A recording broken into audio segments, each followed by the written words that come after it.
Hello guys, welcome back to my channel class 9 study.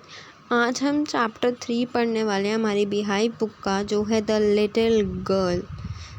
Before you read, पढ़ने से पहले इस चैप्टर को कुछ क्वेश्चंस यहाँ पे पूछे गए हैं, उनका जवाब आप लोग कमेंट बॉक्स में मुझे देना कि do you feel you know your parents better now than when you were much younger.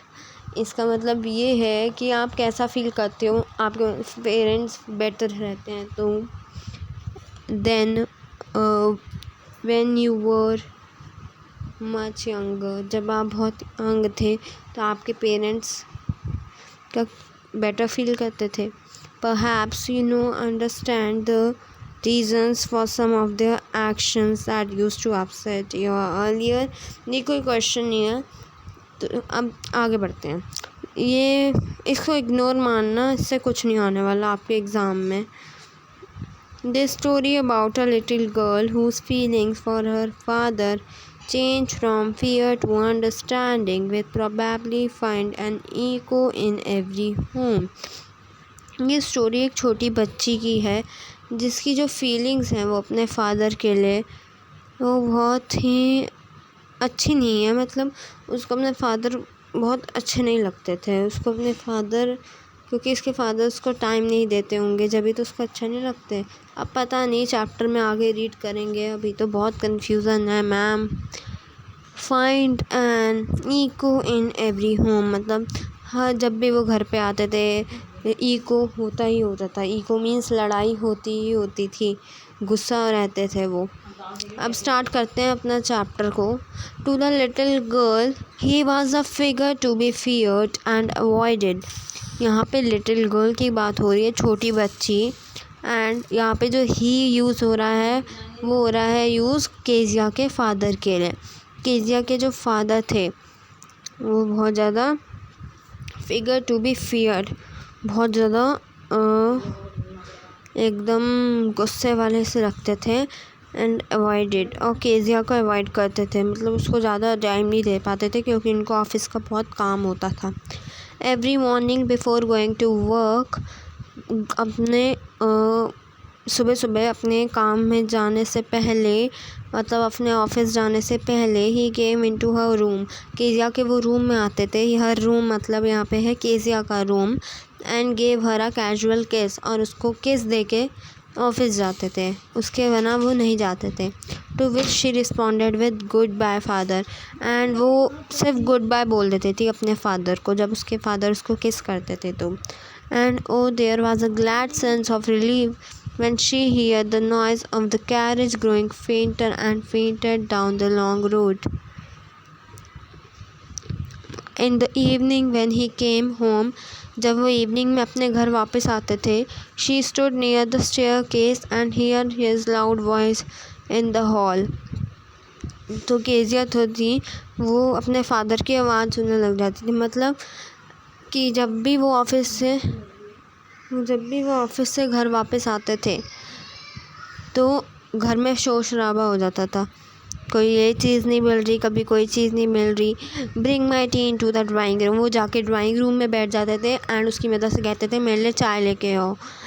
Has not the paper come yet, and मेरे पेपर्स भी लेके आओ, जो इम्पोर्टेंट पेपर्स थे उनके ऑफिस के। Mother go and see if my papers out there and bring me my slippers. Mother जाती है और उनके पेपर्स लेके आती है, और फिर वो कहते थे उसके फादर कि मेरे लिए स्लीपर्स भी लेके आओ। Kezia, mother would call to her, mother Kezia को बुलाती है। If you are boot girl you can come down and take off father's boot. उसकी मदर केजिया को बोलती है, केजिया दूसरे रूम में बैठी होती है तो केजिया को चिल्ला के कहती है कि केजिया, अगर तुम अच्छी बच्ची हो तो तुम अपने फादर के यहाँ पे आके बूट्स उतार दो। बूट्स मीन्स शूज़ उतार दो। Slowly the girl would slip down the stairs, more slowly still across the hall and push open more slowly still across the hall and push open the drawing room door।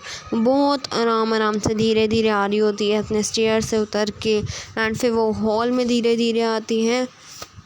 फिर वो धीरे धीरे आके कैसे भी drawing room का door खोल देती है।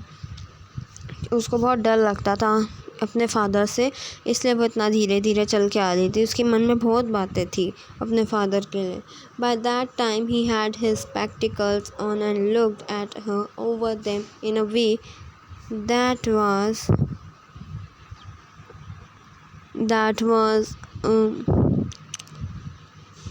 By that time he had his spectacles on and looked at her over them in a way that was terrifying to the little girl. उसके फादर उसको ऐसे, चश्मा नीचे है, मतलब न्यूज़पेपर पढ़ रहे होते थे तो नीचे देख रहे हैं, बट अपनी आईज़ को ऐसे ऊपर कर रहे हैं। आप लोग समझ सकते होगे, उसके फादर न्यूज़पेपर पढ़ रहे हैं और उसके फादर का जो फेस है वो भी नीचे है, बट जो आईज़ हैं वो ऊपर करके ऐसा केजिया को देख रही हैं। ठीक है, वो लिटिल गर्ल को देखते हैं। जो लिटिल गर्ल है यहाँ पे वो केजिया है, और केजिया को वो बहुत टेरिफाइड लगता है, बहुत डरावना लगता है। टेरिफाइड का मतलब होता है बहुत ज़्यादा जो चीज़ आपको डरावनी लगती है, जो चीज़ आपको बहुत ज़्यादा डरावनी लगती है। ठीक है, by that time he had his spectacles. ये वाली लाइन तो मैंने आपको समझा दी है। मैं हर बार बच्चे भूल जाती हूँ। नाउ मैं सेकेंड पैराग्राफ के सेकेंड पैराग्राफ से थर्ड पैराग्राफ से पढ़ा रही हूँ, वहाँ पे आप लोग ध्यान देना। Well Kezia hurry up and pull off his boots and take them outside. And Kezia जल्दी जल्दी अपने फादर के बूट्स उतारती है और बाहर लेके चली जाती है। Have you been a good girl today? उसके फादर पूछते हैं कि तुम आज गुड गर्ल बन के रही पूरे दिन? फिर वो बोलती है आई डोंट नो फादर। ऐसे करके वो खिंचा के बोलती है। बहुत डिफ़िकल्ट हो रहा होता है उसको अपने फादर से बात करने में, क्योंकि वो बहुत ज़्यादा अपने फादर से डरती है। उसके फादर बहुत स्केरी भी लगते थे उसको। ठीक है, तो वो ऐसे बोलती है आई डोंट नो फादर। वो कहना चाहती है कि मैं नहीं जानती फादर कि आज मैं गुड गर्ल बन के रही या नहीं रही। फिर उसके फादर कहता है you don't know if you shouldn't like that mother will have to take you to the doctor. उसके फादर कहते हैं तुम नहीं जानती ना, तो तुम्हारी मदर तुम्हारे डॉक्टर के पास ले जाएगी, तुम ढंग से नहीं बोलोगी तो। मतलब उसके फादर उसको कहते हैं कि तुम्हारी मदर जो है वो उसको डॉक्टर के पास ले जाएगी तुम्हारे को, क्योंकि तुम बोली इस तरीके से रही हो, आई डोंट नो, ऐसे खिंचा के बोल रही है ना केजिया, तो इसलिए उसको डॉक्टर के पास ले जाएंगी उसकी मदर। वो ऐसे कहते हैं फादर उसके केजिया को। She never shattered with other people, मतलब कि वो किसी से भी ऐसे बात नहीं करती थी इतना डर डर के। शटर का मतलब होता है having difficulty in talking, means बात करने में बहुत ज़्यादा डिफ़िकल्टी होना, बहुत खिचखिचाना बोलने के वक्त में।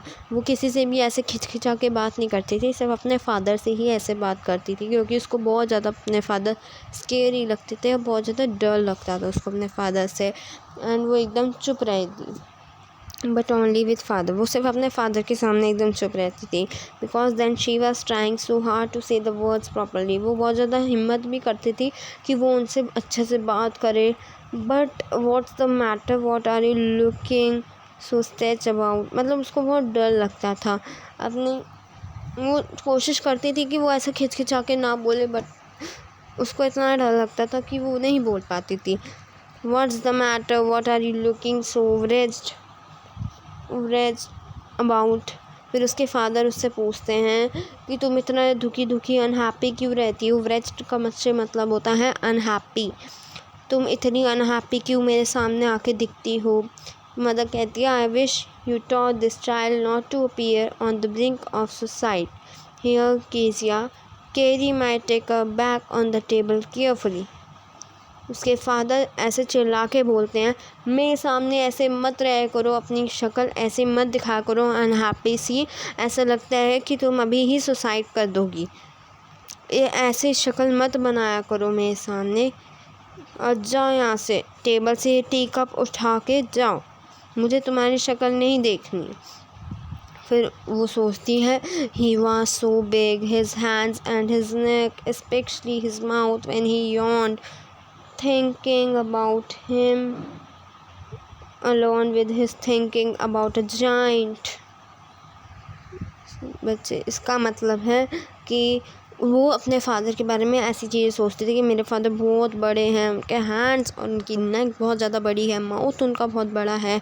एंड जब वो उबासी लेते हैं, यॉन्ड का मतलब उबासी लेना, जब भी वो उबासी लेते हैं तो वो उनका जो माउथ होता है बहुत बड़ा हो जाता है। Thinking about him alone was like thinking about a giant, मतलब वो जब अकेली होती है तो वो सब ये सभी चीज़ें सोचती है और उसको ये सब सोच के बहुत डर लगता है। On Sunday afternoons, grandmother sent her down to the drawing room to have a nice talk with father and mother. Sunday का जब टाइम था, उसकी ग्रैंड मदर उसको कहती हैं कि जाओ तुम अपने पेरेंट्स से अच्छे से बात करो जाके ड्राइंग रूम में। नाइस टॉक मतलब अच्छे से बात करो। तुम अपने पेरेंट्स से खिंचा के बात करती हो। मदर से नहीं करती थी, सिर्फ फादर से ही करती थी, क्योंकि फादर उसका बहुत स्केयरली रखते थे। बट जो लिटिल गर्ल थी always found mother reading and father stretch out on the sofa. जब वो जाती है ड्राइंग रूम में तो वो देखते हैं मदर जो है उसकी वो रीड कर रही है एंड फादर जो है वो अपने शरीर को स्ट्रेच कर रहे हैं, अंगड़ाई ले रहे हैं। आप यहाँ पे इस पिक्चर में देख सकते हो। हैज़ हैंकरचिफ ऑन हिज फेस, उसके फादर के फेस पे हैंकरचिफ है। हैंकरचिफ मतलब hanky. His feet on one of the best cushions, and वो अपने पैरों के नीचे कुशंस लगा के सोते थे। Sleepily sounding and snoring, soundly and snoring मतलब उसके फादर जो थे वो खराटे भी लेते थे, खराटे लेकर सोते थे। स्नोरिंग का मतलब होता है खराटे लेना। She said on a stool, gravely watched him until he walked and stretched. वो स्टूल पे बैठ गई और वो सोचने लगी कि कब मेरे फादर एंड मदर फ्री हुए, अपनी मदर जो है वो बुक रीडिंग से फ्री हुए एंड फादर जो है वो उठे तो मैं उनसे बात करूं। उनकी तरफ वो देखती रही। Don't stare so Kezia, you look like a little brown owl, कहती हैं कि तुम एकदम उल्लू की तरह लगती हो।